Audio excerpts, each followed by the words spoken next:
For now, let's talk about the Floyd funeral. But first, a couple of moments there where you really, I think, broke through all the noise that we've been hearing. You said this was not just a tragedy; it was a crime, and talked about what America needed to do to make sure that that crime was addressed. And then one of the really moving parts, you said, you called for Mama. We're going to lay your body next to hers. The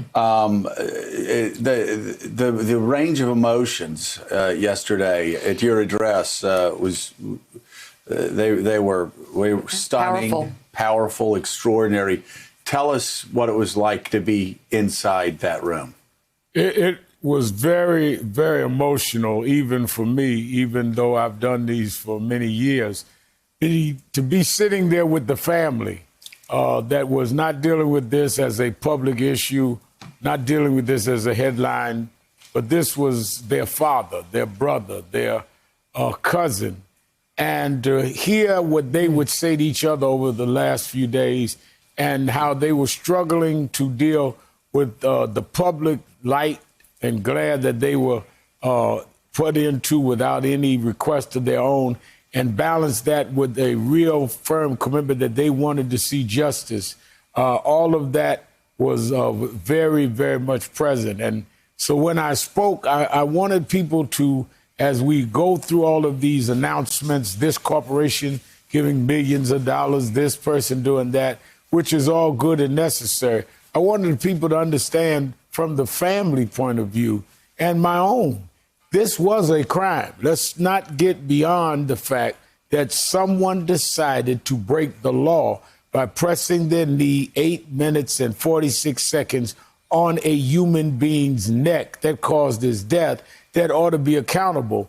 And we should do the studies. We ought to deal with racism. But let's also make sure that the way you make it plainly clear that black lives are just as respected by the law as anyone else, is you have to pay for the crime and you have to deal with it as a crime. And then we took him to the cemetery where his mother's buried. And I did the final last words over him as we committed his body. He called for his mother in his last 8 minutes of life, and we laid him to rest next to where his mother was buried. He'll be buried. There was another really moving moment where you connected George Floyd's death to the death and the tragedy and the pain and the hardship that so many other families in the black community have endured through the years. And what a moving moment it was. Alex, let's roll that tape.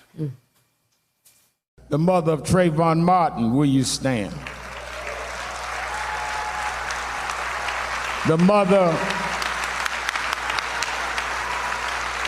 of Eric Garner, will you stand?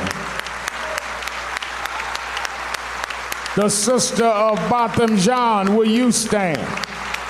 The family of Pamela Turner right here in Houston, will you stand? The father of Michael Brown from Ferguson, Missouri, will you stand?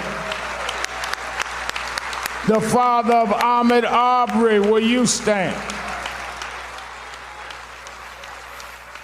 Rev, that was an incredible, moving moment, and the entire church raised to its feet and applauded for those men and women and those families of the victims of police violence over the last several years. They have sort of this brotherhood and sisterhood among them, tragically, of people who understand what George Floyd's family feels right now and what George Floyd's family is going through right now. Not, as you said, just the loss of a loved one, but having to grieve in public and to be thrust into the spotlight as almost activists in all this. How do they operate together? Are they as much of a community as it seems? Yes, it really is.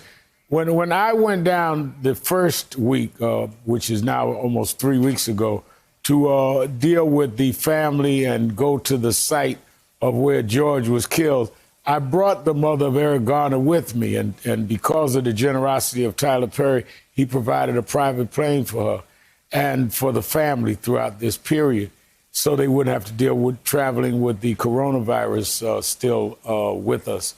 And one of the reasons I want to do that is because they understand what I or you couldn't understand. They know the pain and the emptiness and the trying to rush into how do I handle public life and not make mistakes.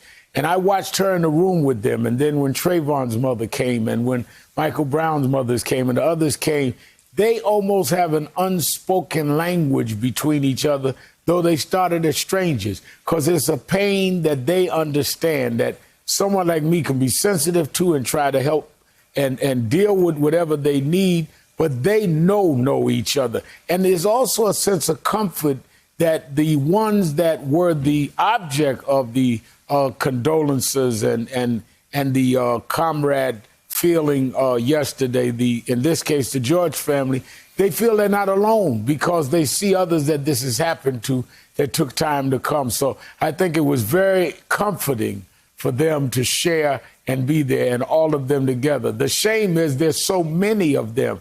And as I introduced them, in most of those cases I fought and led marches and rallies for, it's a shame that we have so many in this period in American history and we haven't solved the problem in the criminal justice system to bring a lot of those cases to justice.